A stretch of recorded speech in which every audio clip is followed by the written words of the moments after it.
everybody, welcome back to another video. It's Joker from Team Arm Caliber. As you noticed from the thumbnail, I've got a deck that I've been running ever since it came out. I was lucky enough to hop on it before the prices started skyrocketing, and boy, I'm glad I did. It's such a fun deck. I'm actually playing something a little bit different, some kind of questionable choices, but they've been working out for me. I've been topping some of our locals, and it's just a really fun deck. I wanted to show you guys what I've been playing because it's a bit different than anything else you're gonna see. Let's get into it. So standard stuff, we got 3 Cornfield Coatl. Great searcher, great to just add it in to the graveyard to make sure you have that targeting protection. 3 of the Mirror Sword Knight. Of course, one thing I love about this deck is that you don't have to have Coatl to start. You don't have to have Sword Knight to start. You can kind of just pick up in the train of thought, in the pattern, and just go on wherever you want to go. But if you get the Coatl, it's much better because you got the protection. Also, 3 of the Gazelle. I've tried out 2. I know a lot of people were trying out 2. I find that having 3 is much better because, well, for one, this is your main beast target. You don't have many other beasts in the deck. In fact, I don't think you have any. So if you don't have him, you don't do the Chimera plays. You need him, but I do run 2 of the big winged. I tried running 3. I really liked it, but I felt if I got to the 3rd one, if I used the 3rd one, at that point, if I got to the 3rd one and I didn't have any plays on my board, I was struggling. So I decided to cut it down 1 to focus more on the extra plays more than just doing the big wing combo. Some tech choices that I have here is Fenrir. This wasn't my idea. The reason for the Fenrir is because you special it out at the start and you search off another Fenrir and it's a monster in your hand for a fusion that you can use, or how it's been working out for me is I can pass turn, obviously not right after the Fenrir, but after I make my plays, I've got the Fenrir on board, and then I pass turn to the player if I'm going first, and they destroy my board. Well, now I've got a Fenrir in my hand again, and I can search off another Fenrir with that. I do run 1 Fallen Vabez. Thinking about playing 2, just because I don't like using 1 Fallen Vabez and then Branded Fusion is kind of dead. So 2 is an option. It hasn't worked out for me too much that I've needed to have a second Albaz, but I can see where you don't want to draw a Branded Fusion. You've already used 1 and now it's a dead card. So I think I might change that to 2, but I'm not sure. Now here's the first kind of weird card. Hear me out. Dark Magician. I know it's a brick. I mean, it is if you don't normal summon like that. I know it's a brick, but I really love Dragoon, and as soon as I saw that I could play Dragoon in this build, I wanted to test it out. It worked wonderfully for me. I not only got the Dragoon, I knew I could play things like King of the Swamp and some other stuff to, substitute for the Dark Magician, but then you don't get the pop effect, and in locals at least, that pop burn damage comes in nice. So this is why I run this, because I can get that burn damage. So that's it for those engine cards. Then I run 3 Ash. I know a lot of people run 3 Ash, 3 Droll. I don't typically do both. If I run 1, I run the other, and then I side the other. Or if I run 1, I side the other. I mean, I could see how depending on your matchups anyway.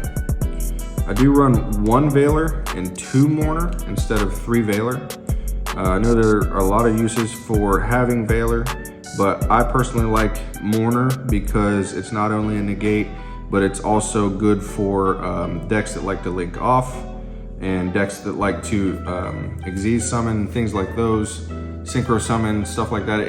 If you can see the pattern and you know where they're going with it, even if you don't need to negate their effect, you can hit that for a little bit more damage. And sometimes it's enough that people won't want to link off synchro or whatever. Also, 2 Nibiru. Y'all know my mentality for things that aren't main engine. I don't like to run 3 because I like to leave more room for other things, and things like Ash, things like Valor or Negations. Yeah, you want to play more of those for obvious reasons, but I don't like to play more than 2 of a lot of things. So that's it for the monsters. Let's move on into the spells. So for the spells, we got just 2 Chimera Fusion. I'm thinking about playing 3, I'm not sure. This worked out really well for me. I was still able to use Chimera Fusion 2 and sometimes 3 times in a game. Just depends on what I drew. And I mean, because you can get it back from the graveyard, it makes it really clean to be able to just grab it back. And so I was testing out 2 and it seemed to work out for me. I'm not sure about 3. I'm not saying it's a bad idea. I'm just not sure which one I like better. But I do run 3 branded fusion, and that is because you can't get that one back from the grave. And it's really nice to open with one of these because it's a 1-card combo going either direction. You could go the Albaz Mirror Jade kind of combo. You could go the Dark Dragoon kind of combo, the Masquerade sort of stuff. Or you could go towards your Chimera stuff because of Rinbrum. I do play 3-pot. It's worked out for me really well to have one of those. You really got to know what your cards are for, what your extra deck cards are for, depending on the matchup. Because if you banish the wrong things and you needed those for this matchup, you're going to be sitting in a tough spot. Also, 3 Forbidden Droplet, because Kashtira is coming down a bit more. There's not too many people playing it as much. It is still played, but it's not as much. And so Droplet is live again, and Droplet is a very good card. There was this matchup that I was playing with Makonko that the player did a Kaiju Slumber, destroyed all my monsters, gave me a Kaiju, gave himself a Kaiju, did the whole Makonko stuff, said battle phase, declare attack with this Makonko, and I flipped droplets on it and destroyed that Makonko. And I also, I sent 2, so I half the Kaiju that they had too, so they couldn't even attack into my Kaiju. So it was a pass turn and a good game. I do also play 2 Raigeki. I know that a lot of people don't seem to like Raigeki, but this card is a win either way. If it goes through, it's all of their monsters gone. If it doesn't go through, that's 1 huge negate baited out. So, I mean, it's free. It's a free win either way, not for the matchup necessarily, but it's a win either you're getting rid of a negate or you're getting rid of monsters. Also play 2 talents because it's good in this this format where people love to play hand traps. I hear a lot of Yugi tubers saying it's not a hand trap format, and I disagree. Maybe in their areas, but definitely in my area, I see hand traps all the time.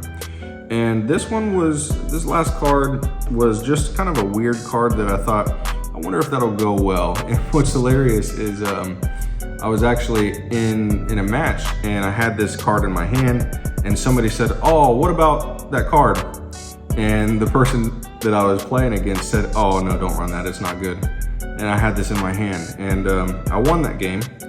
It's Monster Reborn. I understand why not in some decks, you know, like Cyberse decks, maybe even Sword Soul. Like, I considered playing it in Sword Soul, but Sacred Summit is better because it says Sword Soul in it. However, I don't have any cards in this deck that there's not a Monster Reborn effect except for Big Wing Baphomet, and there's not any sort of thing that says target this card, you know, with this name, like how Sword Soul searches for Sword Soul cards, and so Sacred Summit is a searchable sort of thing, but it's also a Monster Reborn. So I thought about trying out Monster Reborn because in the right situation, you know, if they've summoned the strongest monster and I've gotten rid of it, it's mine now. And it's worked out good for me. I'm not sure if I'll keep it in for a while, but it was fun. It was fun. So let's get into the extra deck. Okay, so for the extra deck, I do play a Cross Sheep. It is good because of if you've got a fusion linked to it, you get that extra summon, and of course you're you're always gonna have a fusion link to it.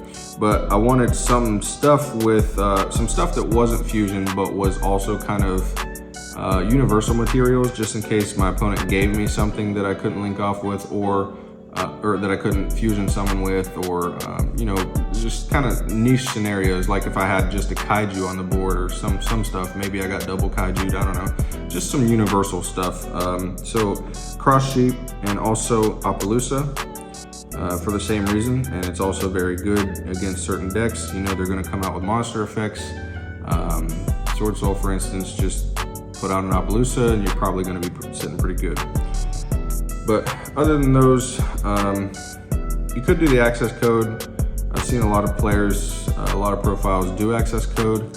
I found that I would banish it with pot more often than not because, while this deck's OTK potential, I'd rather go that route than try to do a access code route. So into the Chimera stuff, of course, 2 of the King of Phantom Beasts, 1 Illusion Beast. Yes, only 1.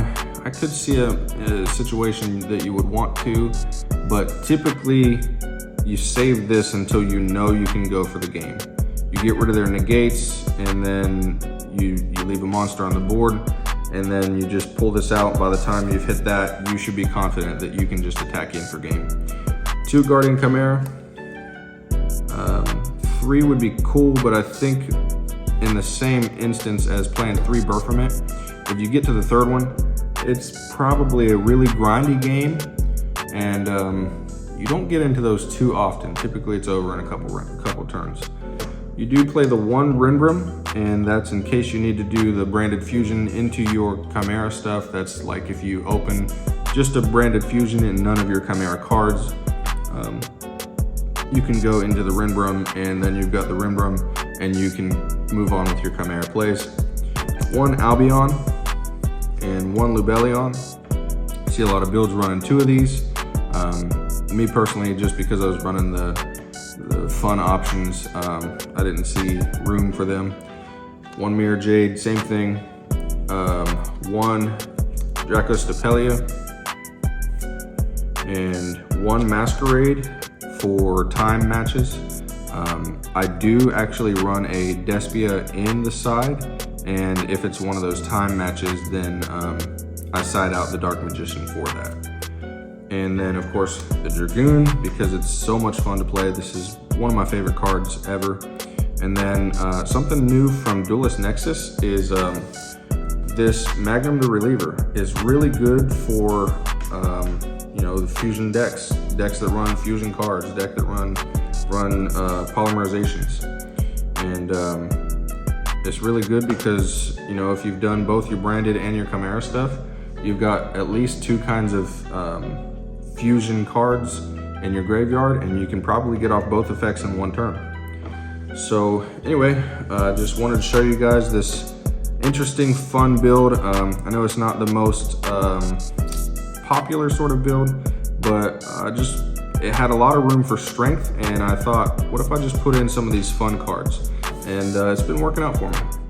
So without anything else, thanks for tuning in. Joker, Team Arm Caliber, signing out.